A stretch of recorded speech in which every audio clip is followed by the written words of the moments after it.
మాజీ మంత్రివర్యులు గౌరవనీయులైన పెద్దలందరికీ, గౌరవనీయులు పద్మారావు గారు, శ్రీనివాస్ గౌడ్ గారు, మహమూద్ అలీ గారు, నిరంజన్ రెడ్డి గారు, గౌరవనీయులైన మా సహచర ఆడబిడ్డలు సోదరి కవిత గారు, అక్క పద్మక్క గారు, ఉమక్క గారు, అదేవిధంగా హరిప్రియ గారు, లక్ష్మారెడ్డి గారు, సోదరి రజని గారు, తమ్ముడు కౌశిక్ రెడ్డి గారు, సుమన్ గారు, పల్లా గారు, చంద్రన్న, నరేందర్ అన్న, మల్లన్న, రవన్న, ధర్మన్న, మొన్న జైలుకి వెళ్ళి వచ్చేసిన మా నరేందర్ అన్న, మా ఆలా వెంకటేశ్వర రెడ్డి అన్న, ప్రభాకర్ అన్న, మా జీవన్ రెడ్డి గారు తమ్ముడు, ఇంకా వెనకాల ఉన్న మా అన్నలు ఏమనుకోకరు, మా ఆనంద్ అన్న, గణేష్ అన్న, లింగన్న, రామ్మూర్తి, గోవర్ధను, శంకర్ నాయక్ అన్న, గౌడ్ సాబ్, రవన్న, మా ఎంఎన్సీ అన్న, నవతా ఇంకన్న, ఇంకా పేరు పేరున అందరికీ థ్యాంక్ యూ.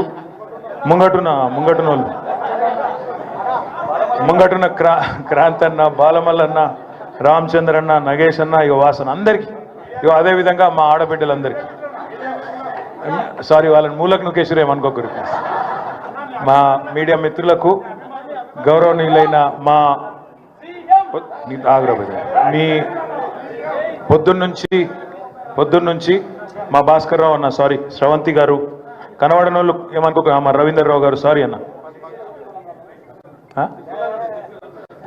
అయితే పొద్దున్నుండి మరి ఈరోజు నాకు మద్దతుగా మన ఒక పార్టీ కార్యకర్తకు కానీ నాయకుడికి కానీ ఏదైనా కష్టం వస్తే మేమందరం ఉన్నామంటూ ఇక్కడికి విచ్చేసి ఈరోజు రేవంత్ రెడ్డి ప్రభుత్వం ఏదైతే ఒక ప్రయత్నం చేస్తూ ఉందో నాకు మద్దతుగా సంఘీభావంగా విచ్చేసిన మీ అందరికీ నా శిరస్సు వంచి హృదయపూర్వకంగా ధన్యవాదాలు తెలియజేస్తున్నాను. మనము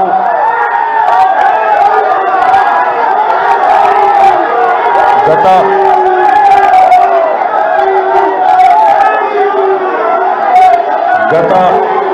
10 సంవత్సరాల్లో థ్యాంక్ యూ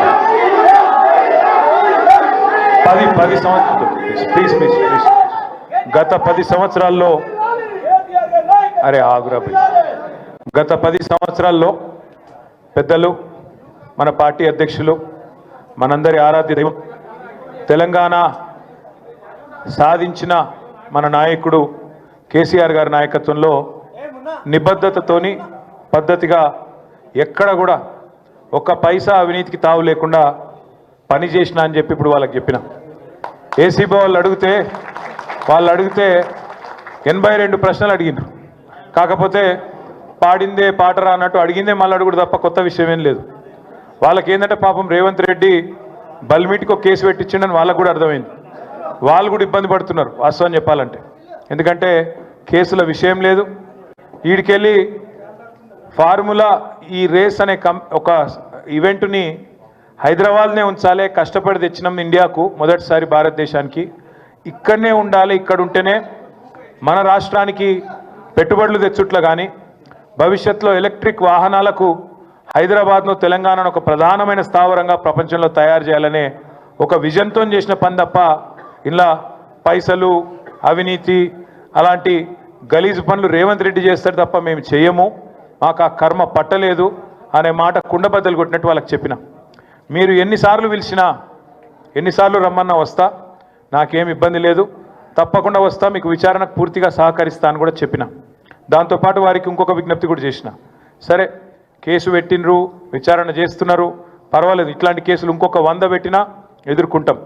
కానీ వాళ్ళకు ఇంకొకటి కూడా నేను చెప్పిన, మీరు మీ ప్రభుత్వం ఎన్ని కేసులు పెట్టినా, ఎన్ని రకాల ప్రయత్నాలు చేసినా కేసీఆర్ గారి సైనికులుగా మేము మాత్రం ఖచ్చితంగా ఈ సంవత్సరం మొత్తం ప్రజా సమస్యల గురించే మాట్లాడతాం, ప్రజల గురించే మాట్లాడతాం, మీరు ఎత్తగొట్టిన రైతు భరోసా గురించి మాట్లాడతాం, మీరు ఇయ్యని 4000 పెన్షన్ గురించి మాట్లాడతాం, మీరు ఇస్తానని చెప్పి మోసం చేసిన మహాలక్ష్మి 2500 రూపాయల గురించి మాట్లాడతాం, మీరు ఇస్తానని మోసం చేసిన 2 లక్షల ఉద్యోగాలు మా పిల్లల గురించి మాట్లాడతాం.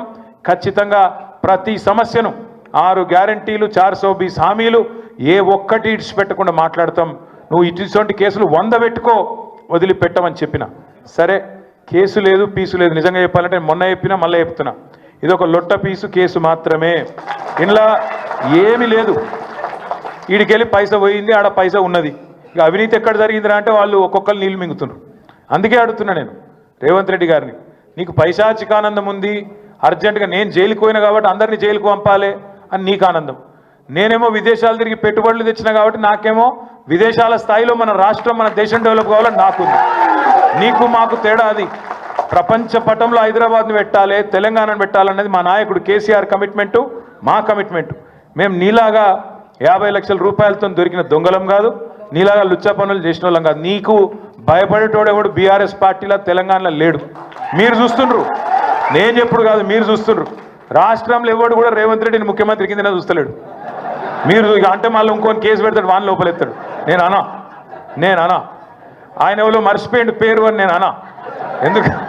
ఎందుకన్నా అంటే నిన్ను ఎవడు నేను ఏమంటున్నానంటే నిన్ను ఎవడు గుర్తుపడతలేడు. నేనేం చేస్తా దానికి? సంవత్సరం తర్వాత కూడా నేను ఎవడు దేకపోతే నేనేం చేయాలి దానికి? ఇప్పుడు పెద్దలు ఎప్పుడో చెప్పారు, అందుకే కనకపు సింహాసనంలో శునకాన్ని కూర్చోబెడితే దానికి ఆ బుద్ధి రాదు. అందుకే భయపడేది లేదు, బాధపడేది లేదు. ఎన్నిసార్లు పిలిచినా పోతా, కానీ మీరు మాత్రం దయచేసి తదేక దీక్షతోని మన నాయకుడు కేసీఆర్ గారు చెప్పినట్టుగా ఉద్యమంలో ఎంతైతే కమిట్మెంట్తో పనిచేసినావో అంతే కమిట్మెంట్తో పోదాం. వాళ్ళు ఎన్ని ప్రశ్నలు పెట్టినా, ఎన్ని సవాళ్ళు వేసినా, ఎన్ని రకాల ఇబ్బందులు పెట్టినా, ఎన్ని రకాల కొత్త రకాల కేసులు పెట్టినా భయపడేది లేదు, తల వంచేది లేదు. నిజాయితీకి ధైర్యం ఎక్కువ. వాడు ఎవడు ఏమనుకున్నా సరే ఇది లొట్ట పీస్ కేసే, వీడు ఒక లొట్ట పీసు ముఖ్యమంత్రి, బరాబర్ కొట్లాడదాం, గట్టిగా ముందుకోదాం. మీ అందరి దయతో ఆశీర్వాదం తీయాలి. సిరిసిల్ల నుంచి కూడా మా తమ్ముళ్ళు చాలా మంది వచ్చిండ్రు, మీకు కూడా ప్రత్యేకంగా ధన్యవాదాలు. నిజానికి నేను ఊహించలేదు, మేము చెప్పలేదు, అయినా కూడా మీరందరూ ప్రేమతో వచ్చినందుకు మా సిరిసిల్ల అన్నదమ్ములకు కూడా పేరు పేరున ధన్యవాదాలు, నమస్కారాలు తెలియజేస్తూ మళ్ళా ఈరోజు మళ్ళా ఏమైనా రమ్మనాలంటే మళ్ళీ ఏమైనా క్వశ్చన్లు ఉండాలి వాళ్ళ దగ్గర, ఏం లేవు. రేవంత్ రెడ్డి మళ్ళీ ఏమైనా క్వశ్చన్ పంపితే రమ్మంటారేమో, పోతా. రేవంత్ రెడ్డి ప్రశ్నలు పంపుతాడు, మళ్ళా పోతా, మళ్ళా చెప్తా, మళ్ళా చెప్పొస్తా. రేవంత్ రెడ్డి ఒక లుచ్చగాడు, దొంగ, గాయన లెక్క మేము లుచ్చ పనులు చేయమని చెప్తా, పక్కా చెప్తా. ఇంతేనా? జర ఆగురా పోయి. దేనికి సంబంధించా? లేని అవినీతిని పట్టుకుందామంటే ఆడికెళ్ళి దొరుకుతుంది. లేని అవినీతి గురించి లొట్ట పీస్ కేసుల పాపం ఎత్తుకుతా ఉన్నారు వాళ్ళు. నేతి బీరకాయలు ఎంత నెయ్యి ఉంటుందో ఇక మీకు తెలుసు, మైసూరు బోండాలు ఎంత మైసూరు ఉంటుందో ఇంట్లో కూడా గంతే ఉంది. అందుకే నేను చెప్పిన వాళ్ళకి, మీరు ఒక వైల్డ్ గూస్ చేజ్ అంటారు ఇంగ్లీష్లో, ఆ గన్లు ఉన్నారు మీరు, కేసు లేదు తొక్కలేదు, ఇలా ఏముందా అని నేనే చెప్పిన వాళ్ళకు. ఏముంది, ఏం అడుగుతారు మీరు? వాళ్ళు ఏమంటారంటే ఫైల్ ఇళ్ళకెళ్ళి అందులోకి పోయింది నీకు ఎరికేనా, అందులోకెళ్ళి ఇళ్ళకి పోయింది నీకు ఎరికేనా. నేను చెప్పిన, ఒక మంత్రిగా, తెలంగాణ బాగుని కోరే ఒక వ్యక్తిగా నేను నిబద్ధతగా మా రాష్ట్రం కోసం, మా హైదరాబాద్ బ్రాండ్ ఇమేజ్ పెంచేందుకు తప్పకుండా ఈ రేస్ ఇక్కడ ఉండాలని నిర్ణయం తీసుకున్నా. ఒక్క పైసా అవినీతి కానీ, ఒక చిన్న తప్పు కానీ మేము చేయలేదు. చేసినట్టు ఇప్పటివరకు మీ కేసులో మీరే రుజువు చేయలేకపోతున్నారు. ఏదో అక్రమ కేసు పెట్టి బనాయించి 4 రోజులు జైల్లో పెట్టాలని ఒక పైశాచిక శునకానందం నీకుంటే ఉండొచ్చు, కానీ దానికి భయపడేటోడెవడు లేడు. అల్టిమేట్గా న్యాయస్థానాల మీద మాకు విశ్వాసం ఉంది, న్యాయస్థానాల్లో తేల్చుకుంటామని చెప్పి వచ్చినా వాళ్ళు మళ్ళీ పిలిస్తే మళ్ళీ పోతా. మళ్ళొకసారి మీ అందరికి కూడా చేసే విజ్ఞప్తి దయచేసి ఇక మళ్ళీ మాట్లాడుకుందాం, ఇక చాలా రోజులు ఉంది, ఇంకా మళ్ళీ ఎప్పుడు పిలిచినా పోతా అని చెప్పినా తప్పకుండా పోతా. మీరు కూడా దయచేసి నేను కోరేది అంటే రేపటి నుంచి మళ్ళీ శరామామూలుగా యథావిధిగా మన పని మనం పోదాం. తప్పకుండా ఎక్కడోళ్ళం అక్కడ ప్రజాక్షేత్రంలో ప్రజా సమస్యలు ప్రస్తావిస్తూ ముందుకు పోదాం. ఇవాళ ఇంత పెద్ద ఎత్తున తరలి వచ్చినందుకు మళ్ళొక్కసారి మీ అందరికీ పేరు పేరున ధన్యవాదాలు. జై తెలంగాణ.